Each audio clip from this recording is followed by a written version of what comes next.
বিদ্বেষের বিষ ছড়াচ্ছে বাংলাদেশে, আর এই আবহে পদত্যাগ করলেন চট্টগ্রামের প্রিমিয়ার বিশ্ববিদ্যালয়ের উপাচার্য অনুপম সেন।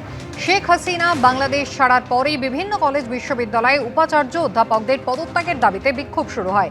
চট্টগ্রামের বেসরকারি শিক্ষা প্রতিষ্ঠান প্রিমিয়ার বিশ্ববিদ্যালয়ের উপাচার্য অনুপম সেনের পদত্যাগের দাবিতেও শুরু হয় ছাত্র বিক্ষোভ। এরপরে গতকাল নিজের পদত্যাগপত্র রাষ্ট্রপতি মোহাম্মদ শাহাবুদ্দিনের কাছে পাঠিয়ে দেন অনুপম সেন।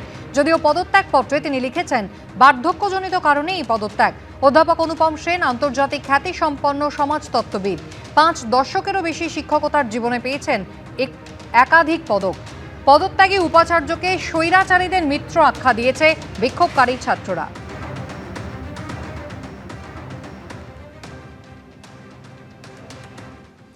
আমরা বিশ্বাস করতে চাই তোমরা এখানে যারা আছো এবং যারা ছিলে এবং যারা থাকবে প্রত্যেকেই অসাধারণ দেশপ্রেমিক এবং সৎ ব্যক্তি। আমাদের হাতে ইতিমধ্যে 5 জন কাঙ্ক্ষিত ব্যক্তির পদত্যাগপত্র এসে পৌঁছেছে।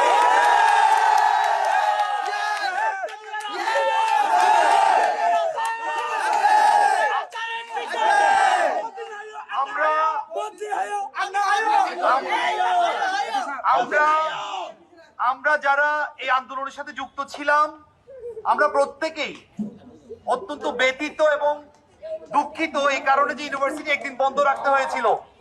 দুর্বৃত্তদের হাত থেকে নিজের ভিটেমাটি বাঁচানোর কাতর আরতি। বাংলাদেশের হিংসার ছবিতে নবতম সংযোজন রাজশাহী জেলার পুঠিয়া গ্রামের বাসিন্দা সুপ্রিয়া সরকারের দুর্দশার কাহিনী। অভিযোগ, তাঁর জমি দখল করে নিতে আসে মুসলিম সম্প্রদায়ের লোকজন। বাধা দিতে গেলে মহিলার জমিতে থাকা গাছ কেটে ফেলে মুখ বেঁধে আসা দুষ্কৃতীরা। মুসলিম কান্ট্রির জন্য আমার হিন্দুর কোনো জায়গা নাই, আমি হিন্দু তাই আমার কোনো জায়গা নাই। আমার একবার অর্ধেক বাড়ি ঘর দখল করেছে, আমার আসছে বাড়ি ঘর দখল করতে নেই। দেখো দেখো সব মুখ বাংলা বাড়ি আসছে সব। দেখো দেখো এর আগে আমার মা একা বাড়ি ছিল, আমার মা একা বাড়ি ছিল, আমার মা এক বাড়িতে মারে অর্ধেক বাড়ি দখল করেছে। ভয়ঙ্কর ছবি। ক্যামেরার সামনে কাতর আর্তনাদ করছেন মহিলা, বাঁচার আরতি করছেন। দুর্বৃত্তদের হাত থেকে নিজের ভিটেমাটি বাঁচানোর আরতি করছেন। বাংলাদেশের বিভিন্ন প্রান্ত থেকে যখন হিন্দুদের ওপর অত্যাচারের পরপর ঘটনা সামনে আসছে, তখন তাতে নতুন সংযোজন হলো রাজশাহী জেলার পুঠিয়া গ্রামের বাসিন্দা সুপ্রিয়া সরকার। অভিযোগ, তার জমি দখল করে নিতে আসে মুসলিম সম্প্রদায়ের লোকজন। বাধা দিতে গেলে মহিলার জমিতে থাকা গাছ কেটে ফেলে মুখ বাঁধা দুষ্কৃতীরা। পৃথিবীর কি কোনো আইন নাই ভগবানের কাছে? আমরা হিন্দু অসহায় মানুষ, 2টা বোনের বাড়িতে থাকি। আমাদের অর্ধেক বাড়ি একজন দখল করে দিছে, আর একজন আসছে এখন মুসলমান মানুষ। আমার এখানে করে আমরা হিন্দু মানুষ এখানে 2টা বোন নিয়ে থাকি। আমাদের পৃথিবীতে কেউ নাই, আমাদের দোকান ভেঙে দিছে। বিশাল বাবা না, এও দেশবাসী আমার বাড়ি ঘর সব দখল করে নিচ্ছে। দেখো দেখো সবাই সব দখল করে নিচ্ছে। দেখো অন্যদিকে চট্টগ্রামে হিন্দুদের একের পর এক বাড়ি ভাঙচুর, মন্দিরে তাণ্ডব চালানোর ছবি পোস্ট করেছে বিজেপি। প্রথম লক্ষ্য হওয়া উচিত ভারত সরকারের, যে বাংলাদেশের সরকারকে এটা বলে তাদেরকে প্রভাবিত করা যে বাংলাদেশে যেন শান্তি ফিরে আসে।